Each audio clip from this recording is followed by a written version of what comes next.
Hey everybody, welcome back to the basement. Welcome back to the channel. I got a fun one today. We are going to be checking out a new product. And it doesn't come in an orange box.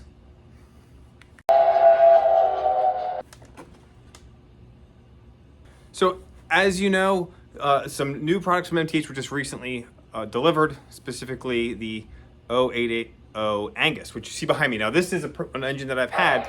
Many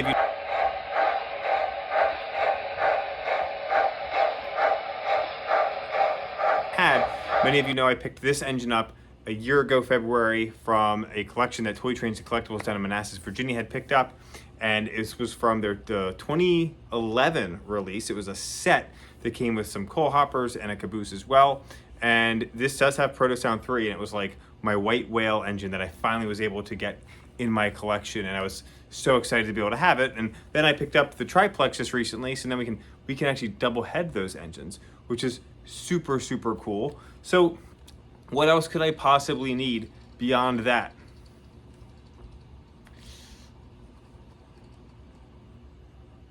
Another one. Is this becoming a problem? This might be becoming a problem.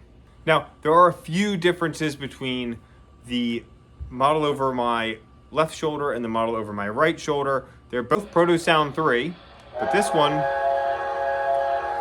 has the MTH whistle steam, which is pretty cool. So let's get a little bit closer. I'm going to turn the sound off, shut this thing down. We're going to get a closer look at this thing and talk about it briefly. Then we're going to send it around the layout. We don't have to go into too much of the history here. We covered that in the video for the last one. That'll be linked up here.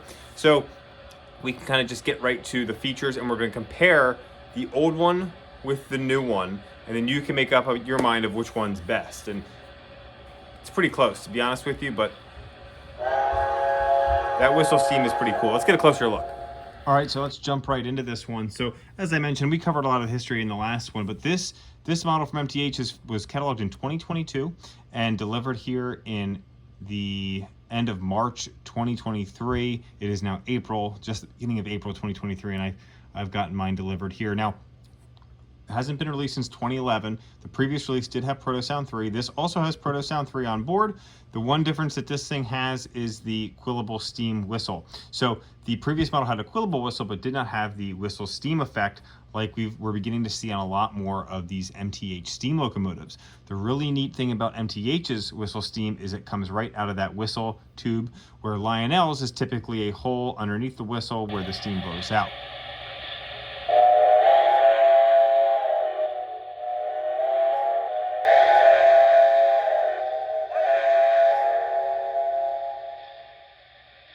So it creates a really, really neat effect as the steam is actually coming from the whistle itself, which is the first MTH engine that I have in my collection that has that feature, and it is really, really neat. Now, there are some differences here, but before we get into those differences beyond the whistle steam, let's talk about just some of the detailing on this locomotive. Just like we saw in 2011, just really awesome piping detailing. This is all add-on detailing. We've got these handrails here. We've got some air pumps and some more just add-on detailing hoses that are coming into place here. Really awesome side rods with the 8 drivers that this thing has. And the lettering is really crisp with the Russian iron blue. Is a great match to the triplex that was just released back in 2020 that I also have in my collection. And it is very, very close to the color of the Russian iron from the 2011 release of the Angus. So history on the Angus, we don't have to get into it too much. Built in 1907, about 94,000 pounds of tractive effort. Was really just used for pusher service between Port Jarvis and Susquehanna, New York.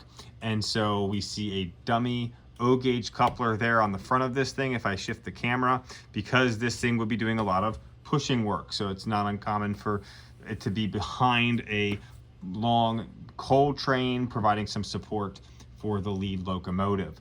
So we've got that dummy O-gauge coupler on the front there. It has a big Wooten firebox because this thing was burning anthracite coal. And we've got a nice coal tender here with a real coal load inside as well. So those are some of the basics on the Angus itself. Let's go ahead and talk about some of the differences between the 2011 release and this latest release. All right, so we've got these pretty much side by side, and you can kind of see if I kind of move the lighting a little bit, the color is just a little bit lighter on the newer one. The older one just looks a little bit darker. The bigger difference in colors that I can tell is on the lettering itself.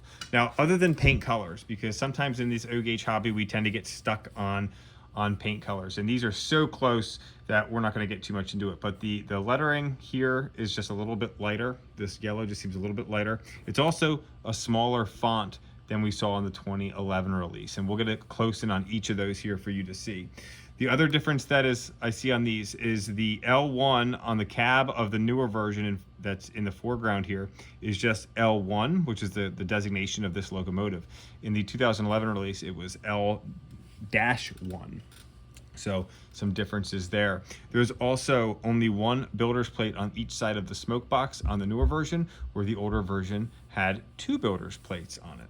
The biggest difference that I've seen on these is the fact that the newer version has a dummy O-gauge coupler on the front, where the 2011 version actually had a proto coupler on the front. So you could throw that front or rear coupler.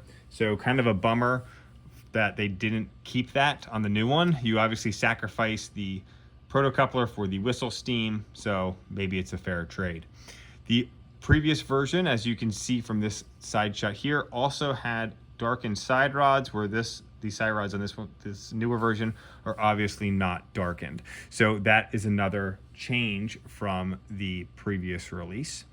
And those are the main differences that I've noticed. The whistles are also slightly different. So we'll see if we can get a side-by-side of the whistle. All right, so we've got the old model is on right now. Let's go ahead and hear the whistle from the old model. And I'm just gonna hit the whistle button and not do the quillable whistle.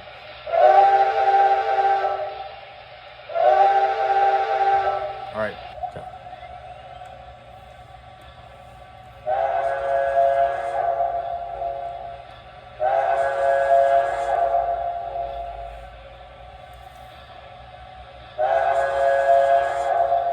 So a little bit of a higher pitch on the new one for sure.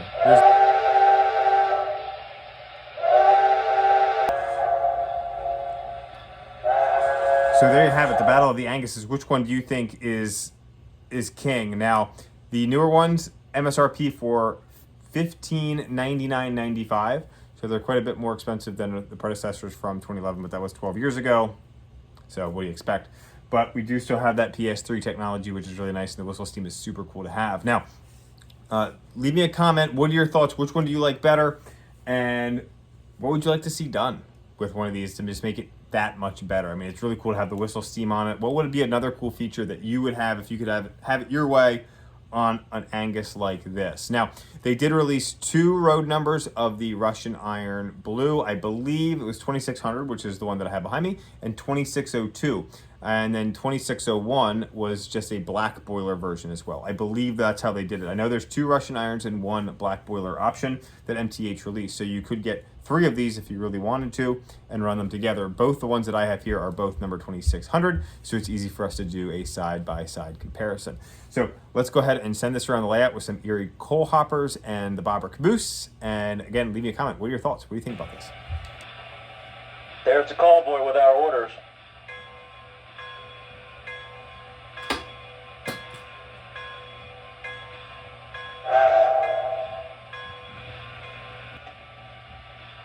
The tank is top off and I oiled around.